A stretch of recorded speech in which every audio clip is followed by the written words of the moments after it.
जय हिंद बच्चों। इस समय आप लोग महामना इंस्टीट्यूट के यूट्यूब चैनल से जुड़े हुए हैं और इस चैनल में मैं आप सबका स्वागत करता हूं। आज हम लोग class 9th mathematics Hindi medium chapter 7 त्रिभुज यानी ट्रायंगल्स की प्रश्नावली 7.4 के क्वेश्चन नंबर 1 को देखने जा रहे हैं। देखिए, इससे रिलेटेड ये जो एक्सरसाइज हम शुरू करने जा रहे हैं, इससे रिलेटेड कुछ थियरम्स हैं जिनको पहले हम आपको बता भी चुके हैं और फिलहाल मैं आपको आज भी एक बार बता दे रहा हूं कि बड़े कोण के सामने की भुजा बड़ी होती है और छोटे कोण के सामने की भुजा छोटी होती है।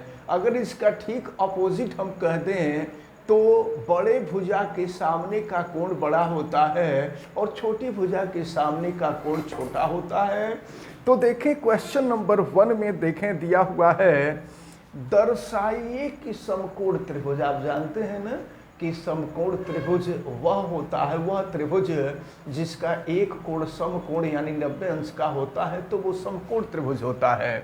तो ये समकोण त्रिभुज, और आपको पता है कि 90 किसी भी समकोण त्रिभुज में 90 अंश के सामने की जो भुजा होती है वह कर्ण होती है। और अगर इस कोण को हम लेते हैं तो कोण के सामने की भुजा हमेशा लंब होती है और जो तीसरी भुजा बच जाती है उसको हम आधार कहते हैं। तो देखिए, प्रश्न में आपसे यही कहा जा रहा है कि दर्शाइए कि समकोण त्रिभुज में कर्ण सबसे लंबी भुजा होती है।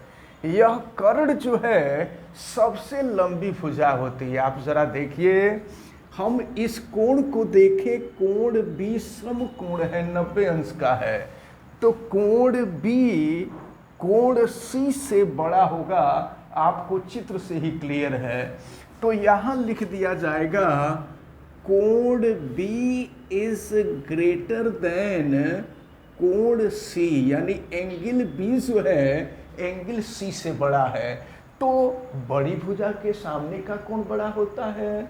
तो देखें, और बड़े कोण के सामने की भुजा बड़ी होती है, तो कोण B के सामने की जो भुजा है वह AC है और कोण C के सामने की जो भुजा है वह AB है। इसका मतलब ये हुआ कि AC AB से बड़ी होगी। अब देखिए कि AC क्या है, तो AC कर्ण है, कर्ण बड़ा होगा AB और AB लंब है। इसका मतलब कि यहाँ से यह स्पष्ट हो रहा है कि कर्ण लंब से बड़ा होगा। इसको हम इक्वेशन नंबर 1 मान लेते हैं। अब इसके बाद जरा आप देखें, ये जो कोण B है, कोण B कोण A से भी बड़ा होगा क्योंकि यह समकोण है। कोण C और कोण A दोनों न्यून कोण हैं, एक्यूट एंगल हैं। तो न्यून कोण जो होता है वो हमेशा 90 अंश से छोटा होता है।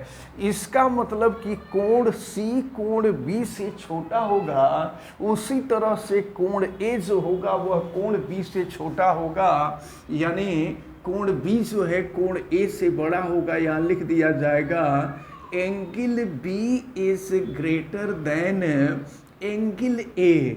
तो एंगल B के सामने की जो भुजा है वह AC है, AC is greater than angle A के सामने की जो भुजा है वह BC है।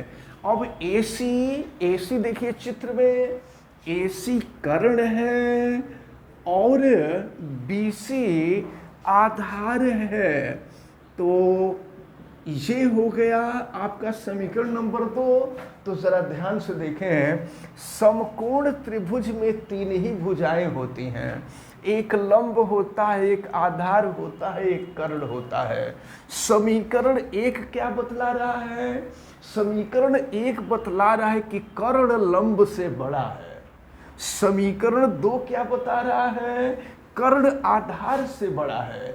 इसका मतलब देखिए, कर्ण लंब से भी बड़ा है और कर्ण आधार से भी बड़ा है। इसका मतलब ये हुआ कि समकोण त्रिभुज में कर्ण सबसे लंबी भुजा होती है। यहाँ पर लिख दिया जाएगा समीकरण 1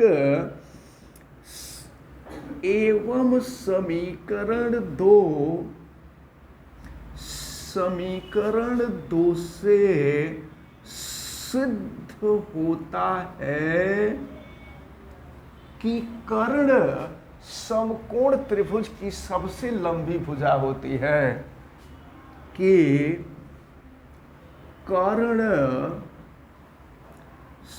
समकोण त्रिभुज की सबसे लंबी भुजा होती है। और यही हम लोगों को सिद्ध करना था, लिख देंगे दैट प्रूव्ड। तो इस प्रकार ये जो क्वेश्चन नंबर 1 था, यह क्वेश्चन नंबर 1 आपका सॉल्व होता है। अब हम लोग देखते हैं क्वेश्चन नंबर 2 को। क्वेश्चन नंबर 2 में दिया हुआ है आकृति 7.48। ये जो फिगर आप देख रहे हैं ना, यही 7.48 है। में त्रिभुज ABC, देखिए यह ABC एक त्रिभुज है कि भुजाओं AB और AC को क्रमशः P और Q तक बढ़ाया गया। देखिए AB को P तक बढ़ाया गया है और AC को Q तक बढ़ाया गया है, और साथ ही और दिया गया है कि angle PBC is less than angle QCB। जरा फिगर देखिएगा, PBC ये है, PBC ये एंगल, तो angle PBC is less than angle QCB, ये होगा QCB, यानी यह एंगल इस एंगल से छोटा है। प्रश्न ये कह रहा है, तो दर्शाइए AC is greater than, AC is greater than AB। ये हम लोगों को सिद्ध करना है। चलें ध्यानपूर्वक देखें, हम सिद्ध करने जा रहे हैं। अगर हम इस पूरे कोण को देखें तो ये पूरा कोण कितने का है? 180 अंश का होगा, क्योंकि कोई भी सीधी रेखा होती है तो उसके एक तरफ बनने वाला जो कोण होता है वह 180 अंश का होता है। तो चलें आप ध्यानपूर्वक देखें, तो ये angle ABC plus angle PBC दोनों का जोड़ जो होगा वो 180 के इक्वल होगा। Angle ABC plus angle PBC is equal to 180 degree, और यह 180 डिग्री इसलिए होगा क्योंकि सरल रेखीय कोण है, ऋजु रेखीय कोण है। तो यहाँ ब्रैकेट में लिख सकते हैं सरल रेखीय कोण। सरल रेखीय कोण हमेशा 180 अंश का होता है।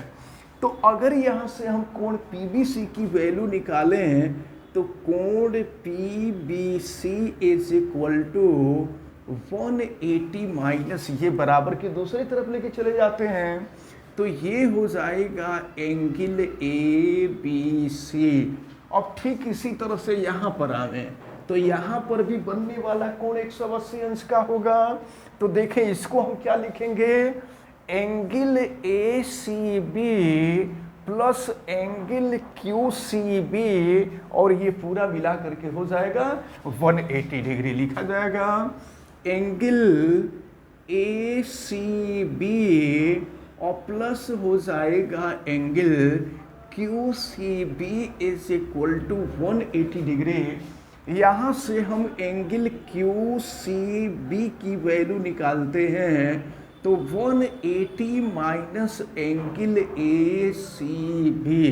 अब आप देखिए ज़रा, यहाँ से एंगल PBC का मान निकाल लिए हैं और यहाँ से एंगल QCB का मान निकाल लिए हैं, और प्रश्न में आपसे कह रहा है कि एंगल PBC, यहाँ लिख लेते हैं प्रश्नानुसार, प्रश्न में कहा जा रहा है, प्रश्न में कहा जा रहा है कि angle PBC is less than angle QCB।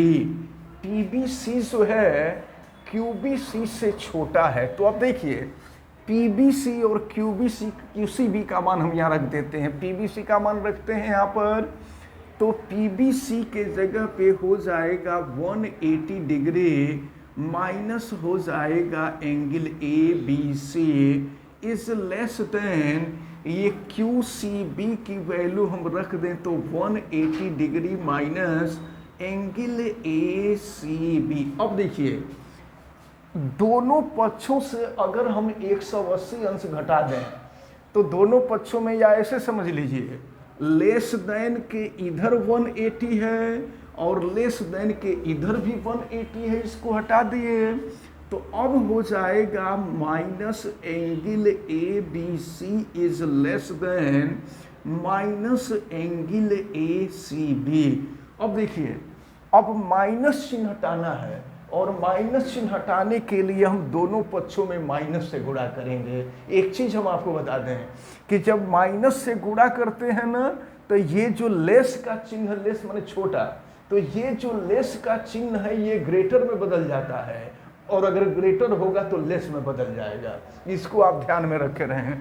तो दोनों पक्षों में माइनस से गुणा करने पर यहाँ लिख सकते हैं दोनों पक्षों में ऋण से गुणा करने पर, ऋण से गुणा कर रहे हैं तो ऋण से गुणा कर देंगे तो ऋण हट जाएगा, यहाँ से एंगल ABC हो जाएगा, और यहाँ जो लेस का चिन्ह है ना ये ग्रेटर में कन्वर्ट हो जाएगा, ग्रेटर हो जाएगा, और ये हो जाएगा एंगल ACB। अब देखिए कोण ABC कौन है, कोण ABC ये है, ये कोण है। तो कोण के सामने की भुजा, अगर इस कोण के सामने की भुजा हम देखें तो भुजा AC हो जाएगी, और फिर ACB, कोण ACB, देखिए कोण ACB ये कोण, तो इस कोण के सामने की जो भुजा है वो AB है। और हमको सिद्ध क्या करना था, सिद्ध यही करना था कि AC is greater than AB। तो यहाँ हम लोगों ने दिखा दिया कि AC AB से बड़ा है, तो फिर यहाँ हम लिख देंगे दैट प्रूव्ड। तो ये इस प्रकार ये जो सेकंड क्वेश्चन है, ये सेकंड क्वेश्चन आपका सॉल्व होता है। हमें उम्मीद है कि ये जो दोनों क्वेश्चन आपको बताए गए हैं, ये दोनों क्वेश्चन आपको अच्छी तरह से समझ में आए होंगे। आप वीडियो को लाइक ज़रूर कीजिएगा, और अगर आप चैनल पे नए हैं तो चैनल को सब्सक्राइब भी कीजिए, आप बेल आइकन को प्रेस भी करें, और वीडियो को मैक्सिमम स्टूडेंट तक शेयर करें। अगर किसी प्रकार की कोई दिक्कत समझ में आती है तो आप हमें कमेंट करके ज़रूर बताएं। आप सभी लोगों का बहुत बहुत धन्यवाद। जय हिंद।